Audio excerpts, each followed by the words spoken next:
हाँ जी। Good morning. Good morning everyone. तो लास्ट क्लास में हमने एफटीपी स्टार्ट किया था और हमने कुछ डेफिनेशंस पढ़ी थी। हमने एफटीपी का बेसिक पढ़ा था, हमने इंपोर्ट एक्सपोर्ट कोड नंबर पढ़ा था। चलिए आज स्टार्ट करते हैं आगे डेफिनेशंस, हमारी जो बची हुई डेफिनेशंस थी। तो लास्ट क्लास में हम कैपिटल गुड्स की डेफिनेशन कर रहे थे, ठीक है। तो दोबारा एक बार स्टार्ट करते हैं, what do we mean by capital goods. तो कैपिटल गुड्स का मतलब वो गुड्स है जो प्रोसेस करने के लिए जरूरी है, जैसे आपका प्लांट एंड मशीनरी है जिसके बिना गुड्स प्रोड्यूस नहीं हो सकते, और मशीनरी वो है जिसे आप रखोगे क्योंकि इसकी मदद से आप प्रोड्यूस करोगे। तो मशीनरी का आप लेन देन नहीं कर रहे हो, मशीनरी को बाय सेल नहीं कर रहे हो, आपने एक बार बाय करके उसे एस्टेब्लिश कर दिया, उसे इंस्टॉल कर दिया, अब उसकी मदद से आप रॉ मटेरियल प्रोड्यूस करोगे तो वो आपके लिए कैपिटल हो गई। तो दैट मीन्स कैपिटल गुड्स की बात की गई है।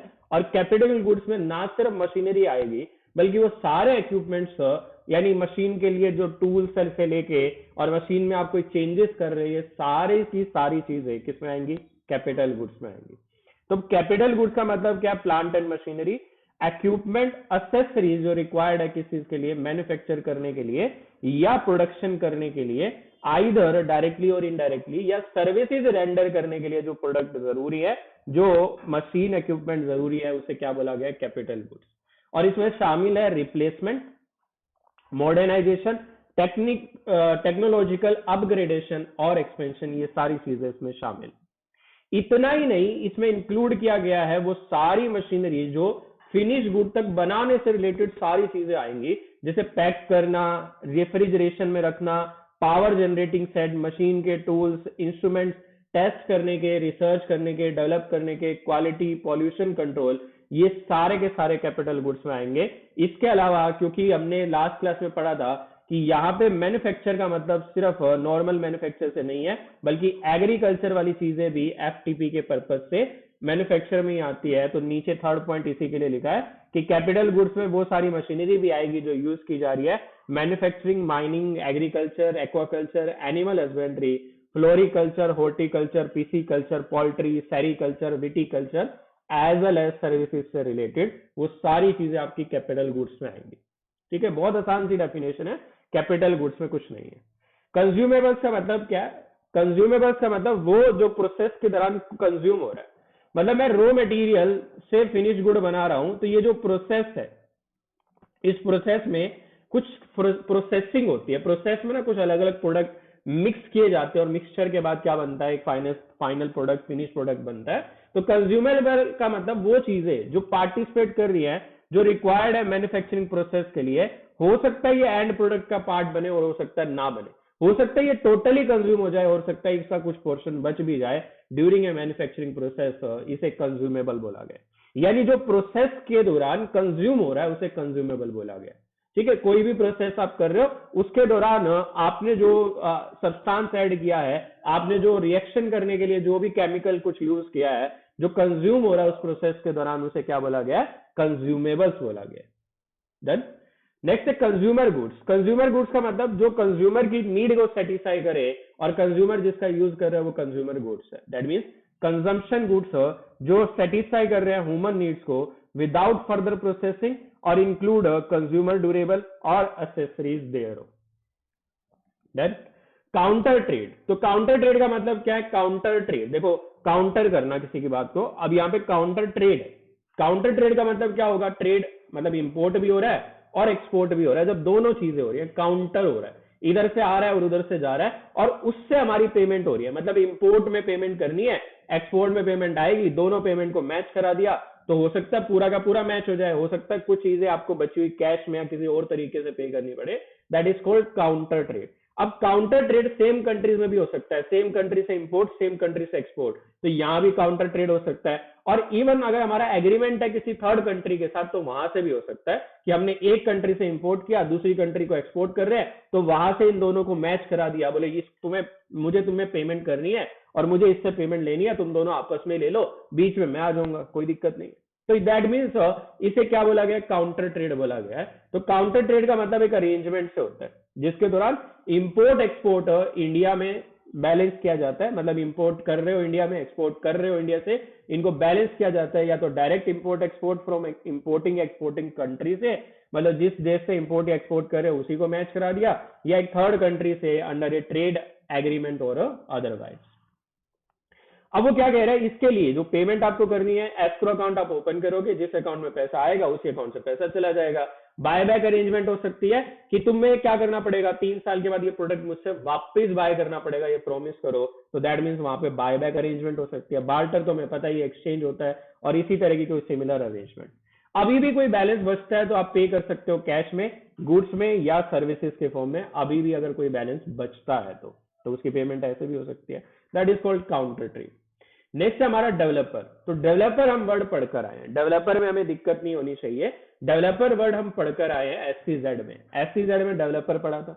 डेवलपर का मतलब क्या होता है कि वो पर्सन जो परमिशन लेके क्या कर रहा है, इंफ्रास्ट्रक्चर डेवलप कर रहा है एक एससीजेड एरिया में, और इसके साथ को डेवलपर भी आ जाता था, तो ये भी परमिशन लेकर आता था। तो ये डेवलपर वर्ड आप वहां से भी पढ़ सकते हैं बहुत अच्छे से, यहाँ पे भी पढ़ सकते हैं। मीन्स ए पर्सन, कंपनी वगैरह जो क्या कर रहा है, जो डेवलप कर रहा है, बिल्ड कर रहा है, डिजाइन कर रहा है, ऑर्गेनाइज कर रहा है, प्रमोट कर रहा है, फाइनेंस, ऑपरेट, मेंटेन और मैनेज कर रहा है इंफ्रास्ट्रक्चर और अदर फैसिलिटीज को एससीजेड में, अप्रूव्ड बाय एससीजी और इंक्लूड को डेवलपर। तो डेवलपर वर्ड तो वहां से पढ़ लेंगे। डोमेस्टिक टैरिफ एरिया आपने पढ़ा था वहां पर भी कि एक्सपोर्ट मतलब एससीजेड को छोड़ के बाकी सारा एरिया डीटीए कहलाता था, एससीजेड को छोड़ के बाकी सारा एरिया। अब एफटीबी में सिर्फ एससीजेड नहीं है, यहाँ ईओयू भी, एक्सपोर्ट ओरिएंटेड अंडरटेकिंग या यूनिट्स भी है, एसटीपी भी है, सॉफ्टवेयर टेक्नोलॉजी पार्क भी है, बायोटेक्नोलॉजिकल पार्क भी है, जो स्पेसिफिकली सर्विसेज आउटसाइड इंडिया देने के लिए बनाए गए हैं, जहां पे इन्हें क्या मिलती है, बहुत सारी प्रिविलेज, बहुत सारे डिस्काउंट, बहुत सारे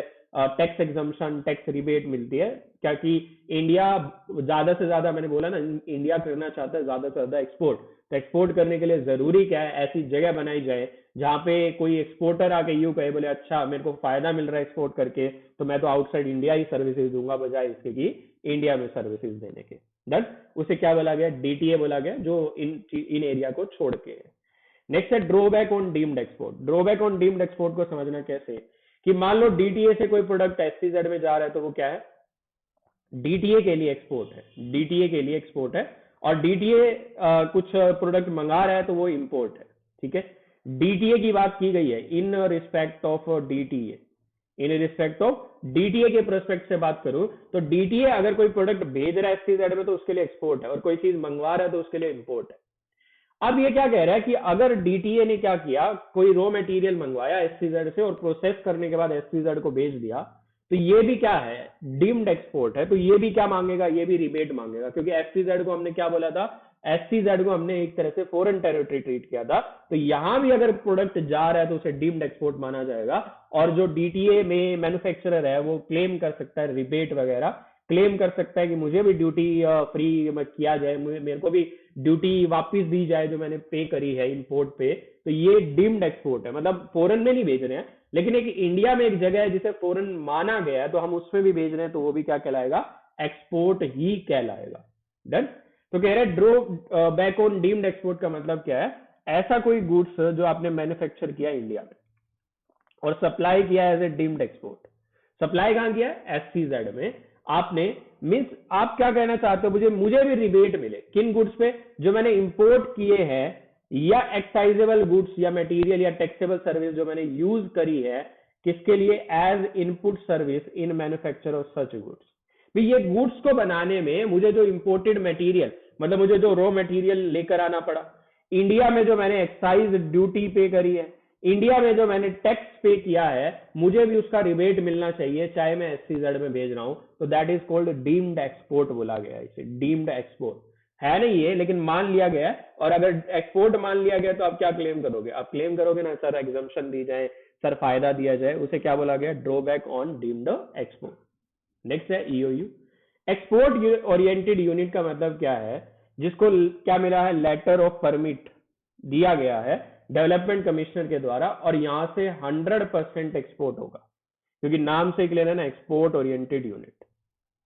ऐसे यूनिट जहां कोई भी प्रोडक्ट बनेगा या जहां से सर्विसेज देनी है तो 100% कहां दी जाएंगी, आउट ऑफ इंडिया दी जाएंगी या एक्सपोर्ट किया जाएगा, उसका बात किया गया एक्सपोर्ट ओरिएंटेड यूनिट।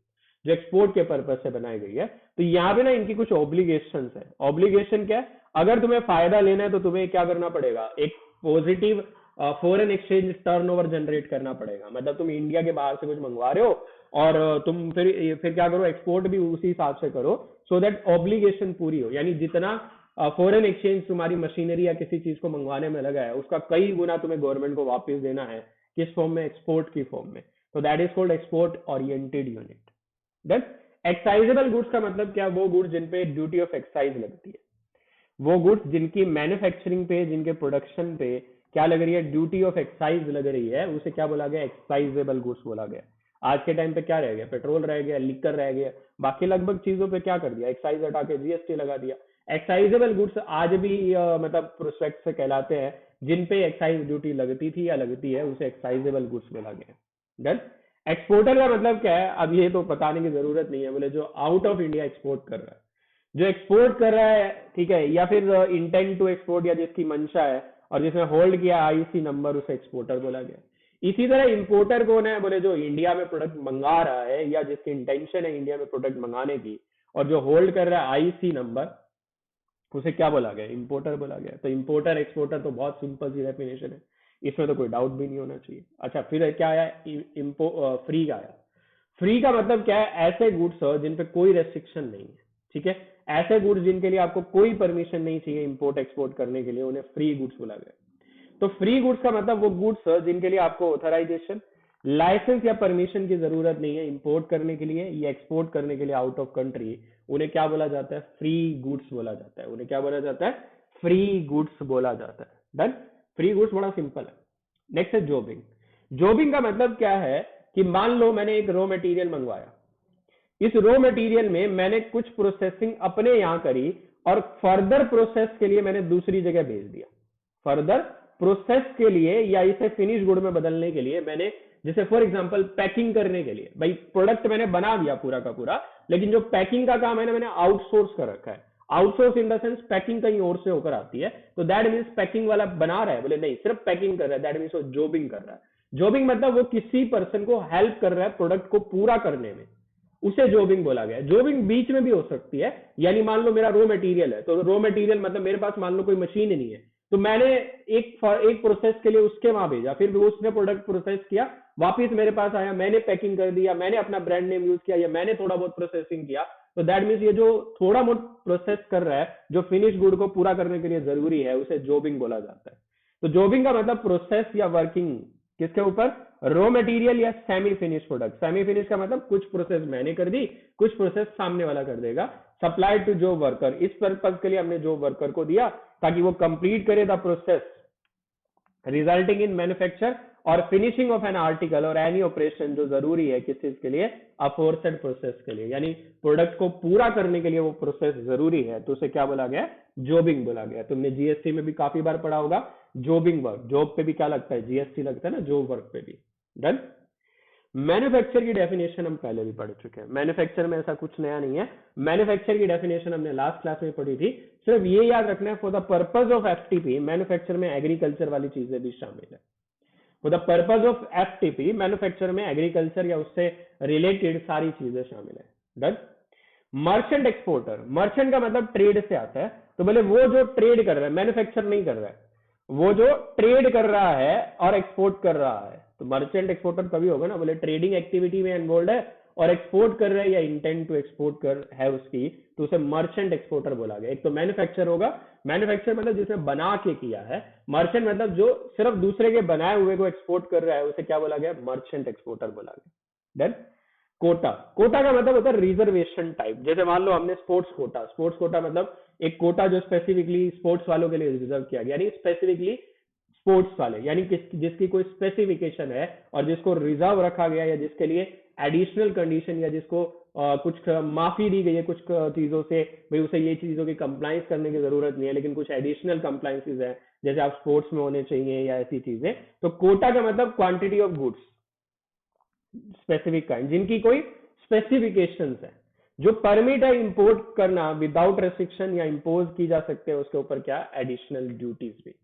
मतलब क्योंकि स्पेसिफिकली है तो हो सकता है बिना रेस्ट्रिक्शन, हो सकता है एडिशनल रेस्ट्रिक्शन के साथ हो, तो that is called Kota.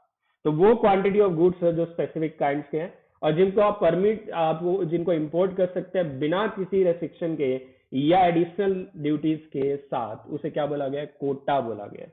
Done. Registration come membership certificate, तो ये तो सर्टिफिकेट है जस्ट जो आपको लेना पड़ता है जब आप यूनिट्स वगैरह एस्टेब्लिश करते हैं, ठीक है, एक्सपोर्ट प्रमोशन काउंसिल के द्वारा या कमोडिटी बोर्ड या डेवलपमेंट अथॉरिटी के द्वारा। डन। सर्विस प्रोवाइडर, अब सर्विस प्रोवाइडर एक तरीके का नहीं हो सकता। सर्विस प्रोवाइडर क्या है, जो बिजनेस टू बिजनेस, यानी इंडिया में बैठा है और बाहर के बिजनेस को सर्विस दे रहा है, इंडिया में बैठा है बाहर कंज्यूमर को सर्विस दे रहा है, इंडिया में बैठा है बाहर कमर्शियली, मतलब उसने कोई अपना सॉफ्टवेयर बाहर लॉन्च किया उसके थ्रू वो सर्विस दे रहा है, या बाहर भी उसका कोई ऑफिस है और वहां पे फिजिकली पर्सन प्रेजेंट है, नेचुरल पर्सन प्रेजेंट है, उनकी मदद से क्या कर रहा है, सर्विस दे रहा है, उसे भी क्या बोला गया, सर्विस प्रोवाइडर। कह रहे जो सर्विस दे रहा है इंडिया से अदर कंट्री को, that is cross border trade, यानी मैं इसमें कहूंगा B2B। तो सर्विसेज दे रहा है किसको, कंज्यूमर को, तो ये B2C हो गया। कह रहे through commercial presence, commercial presence होते हैं सॉफ्टवेयर या किसी और चीजों की मदद से, या through presence of natural person, या वहां पे आपका कोई असिस्टेंट या पर्सन प्रेजेंट है और वो सर्विसेज दे रहा है, तो दैट इज कॉल्ड, वो भी सर्विस प्रोवाइडर इंडिया से ही माना जाएगा।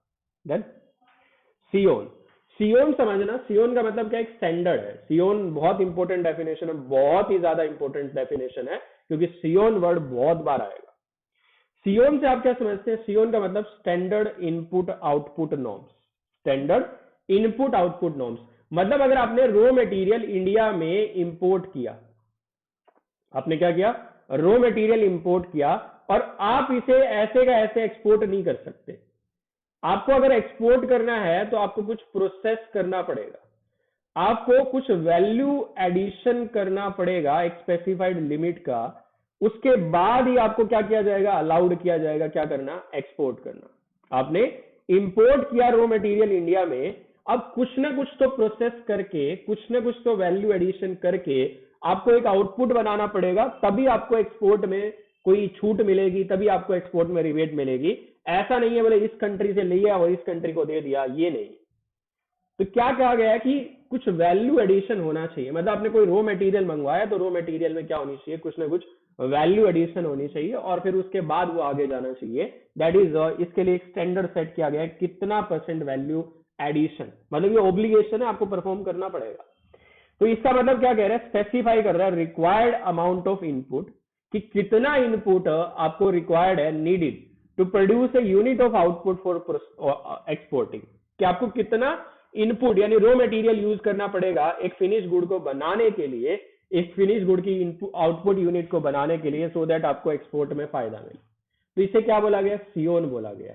सियोन standard input output norm, input लेकर आओ, प्रोसेस करो, कितना वैल्यू एडिशन होगा उसके बाद ही एक्सपोर्ट अलाउड किया जाएगा, तो इसे क्या बोला गया, सियोन बोला गया। और बहुत इंपॉर्टेंट डेफिनेशन है, बहुत बार आएगी, अगर ये नहीं समझ में आया तो बहुत दिक्कत है। Standard input output norm, standard input मतलब इनपुट लेकर आओ, एक स्टैंडर्ड सेट किया गया, इतना प्रोसेस करके एक आउटपुट बनाओ, और फिर तुम एक्सपोर्ट करोगे तो फिर तुम्हें ड्यूटी फ्री मिलेगा या ड्यूटी ड्रॉबैक मिलेगा, ये सारे फायदे मिलेंगे।